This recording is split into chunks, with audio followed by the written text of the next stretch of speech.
सर्वांना नमस्कार. श्री अर्चना ह्या यूट्यूब चॅनलमध्ये मी अर्चना आपल्या सर्वांचं मनापासून स्वागत करते. एक वाण ज्याने पतीचं आयुष्य सुरक्षित राहावं, मुलाचं रक्षण व्हावं आणि घरात कधीही संकट येऊ नये. कुंतीचं वाण. पण ते कुंतीचं वाण नक्की काय असतं, कसं करायचं असतं, कोणाला द्यायचं असतं, त्याचे वाण्याच्या किती वस्तू असतात, ते व्रत कडक असतं का, ते कोणाकोणाला द्यायचं, किती वर्ष करायचं. चला तर मग आपण सुंदरपणे समजून घेऊया कुंती वाणाची दिव्य कथा. हे कुंतीचं वाण महाभारतामध्ये लोकपरंपरेनं आलेलं आहे. थेट असं पुराणामध्ये काही उल्लेख नाहीये, परंपरागत असं लोककथामध्ये आलेलं आहे. एक कथा पण सांगितलेली आहे तिथं महाभारतामध्ये, म्हणजे आधी ह्याच्यामध्ये कुंती आणि गांधारी ह्या दोघी जावा होत्या. धृतराष्ट्र आणि पंडू हे दोघं भाऊ आणि त्यांच्या दोन पत्नी, म्हणजे दोघी जावा. त्या गांधारीला कसा थोडासा गर्व होता, आपल्याला श्रीमंती आहे, आणि कुंती हे त्यावेळेस वनात राहत होती, झोपडीमध्ये राहत होती. ती त्यांची थोडी गरीब परिस्थिती होती, अशी कथा सांगितलेली आहे. गांधारीनं काय ऐकलं, संक्रांतीच्या पर्व काळामध्ये वाण दिलं कुंतीला. हे हळदी कुंकू आणि हत्तीवर बसून दागिने, मौल्यवान दागिने, साड्या भारी भारीच्या, तिळाची अशा मोठे मोठे मिठाई, म्हणजे श्रीमंतीला अनुरूप असं वाण सगळं हत्तीवर मिरवत येऊन आणि ते कुंतीला दिलं. आणि कुंतीला देऊन सांगितलं सुद्धा की ह्याच्यावर थोडंसं जास्त करून मला द्यायचं असतं, म्हणजे ह्याच्यावर वाढतं वाण करून द्यायचं असतं, म्हणजे ह्याच्यापेक्षा थोडंसं जास्त घालून मला द्यायचं असतं, असं सांगितलं. कुंतीला मोठा प्रश्न पडला, कारण तिची गरीब परिस्थिती होती. त्याच्यामुळे तिनं अर्जुनाला आणि भीमाला सांगितलेलं की आता आपण कसं करायचं. तेव्हा भीम आणि अर्जुनाने इंद्राकडे गेले आणि इंद्राचा ऐरावत मागून घेतला आणि गांधारीपेक्षाही 10 पटीनं सगळं वाण, हळदी कुंकू वगैरे सगळं जास्तीचं वाढून वाण दिलं गांधारीला. आणि कुंती म्हणली सुद्धा की हे वाण म्हणजे स्पर्धा नसती, आपल्या मनापासून करायचं असतं, श्रद्धेनं करायचं असतं, कोणते व्रत भक्तीनं करायचं असतं, असं कुंतीनं सांगितलं. तेव्हापासून हे कुंतीचं वाण असं सुरू झालेलं आहे, अशी कथा सांगितलेली आहे.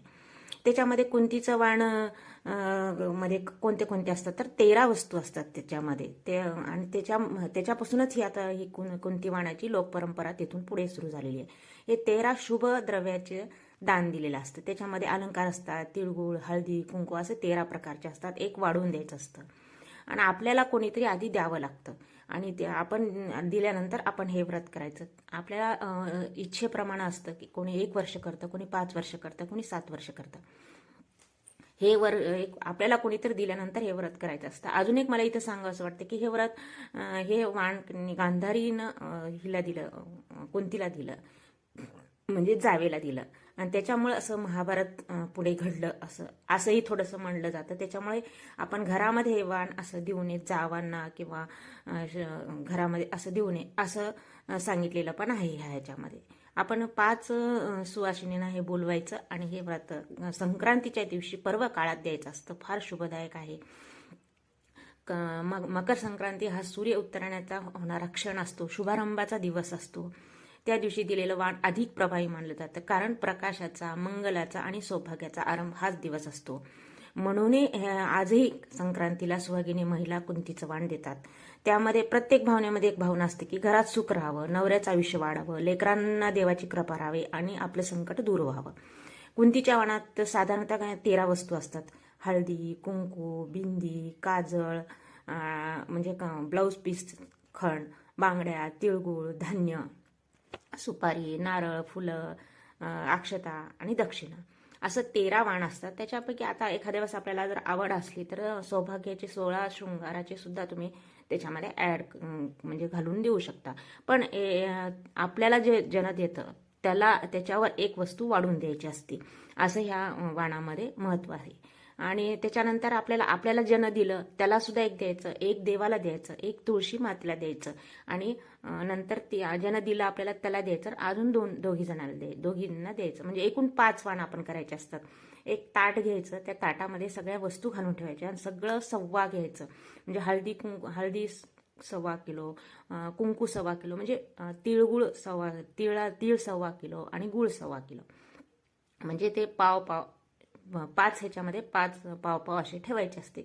पावशर हळद, पावशर कुंकू, पावशर तीळ, पावशर गूळ असे द्यायचे असतात. आणि बांगड्या, खण, आणि आपल्याला यथाशक्तीप्रमाणे आपली परिस्थिती जर असलं तर आपण त्याच्यामध्ये ब्लाऊज पीस, साडी वगैरे, खण, नारळ हे सुद्धा आपण ते सवाष्णीला द्यायचं असतं. दिलं तर ते सुद्धा अतिउत्तमच असतं. कुंतीच्या वाणातल्या सर्व वस्तू सौभाग्यवर्धक मानल्या जातात. त्यामुळे काय होतं की पतीचं आयुष्य वाढतं आणि नात्यात गोडवा निर्माण होतो, दाम्पत्यामध्ये शांतता टिकून राहते. आणि ह्या प्रत्येक 13 ज्या वस्तू मी सांगितल्या त्याचा अर्थ मी सांगते. काय? हळद म्हणजे काय? आरोग्य. कुंकू म्हणजे काय? मंगल. बांगड्या म्हणजे सौभाग्य. तिळगुळ म्हणजे गोडवा. धान्य म्हणजे अन्नवृत्ती. आणि दक्षिणा म्हणजे कृतज्ञता. असं ह्या वस्तूचं महत्त्व असतं. त्याच्यामुळं हे वाण दिल्यानंतर काय होतं, हे संक्रांतीच्या पर्व काळात करायचं असतं. आपण आधी सगळ्या वस्तू व्यवस्थित आणून ठेवायच्या संक्रांतीच्या आधी. हे सगळ्या 5 ताटामध्ये सगळं हळदी, कुंकू, तीळ, गूळ, सौभाग्य चे 16 शृंगारामधलं ते वस्तू ठेवायच्या, 16 शृंगार.